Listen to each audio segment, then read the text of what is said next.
This is Professor K in Kenai, coming to you from the Columbia River Gorge, where there was a big forest fire caused by some teenagers lighting off some firecrackers, causing a massive damage to our National Scenic Area. But if you'll notice, this huge Doug fir, over 200 feet tall, has super thick fire-resistant bark.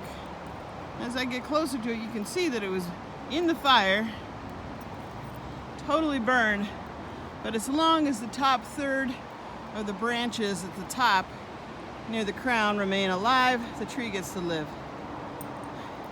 So already you can see a little home a woodpecker made in there, or some sort of critter, in the fire burnt bark, but the tree's doing well.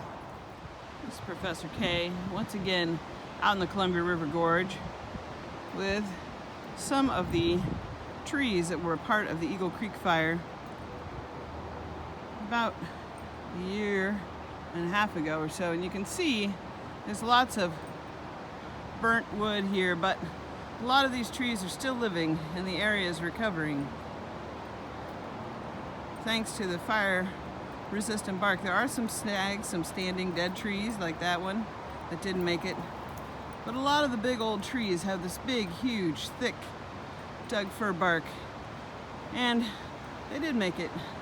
So you can see the top third near the crown still survived. So a little snapshot of the forest recovering. Have a great day. Another note on fire ecology. We're here in the Columbia River Gorge in what's a part of the Eagle River burn here.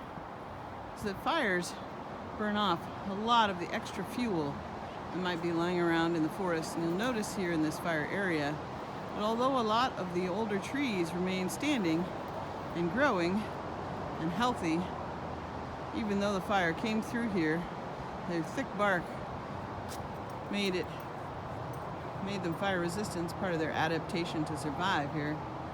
But a lot of the other undergrowth was burned, and so some new growth has come in, and that's a healthy part of the fire in any kind of forest ecosystem. We're left with lots of different patches of old growth and new growth coming in. Call those pioneering plants, the new ones that come in and help regrow soil and all the other things. It'll eventually grow up here with lots of ferns and shrubs.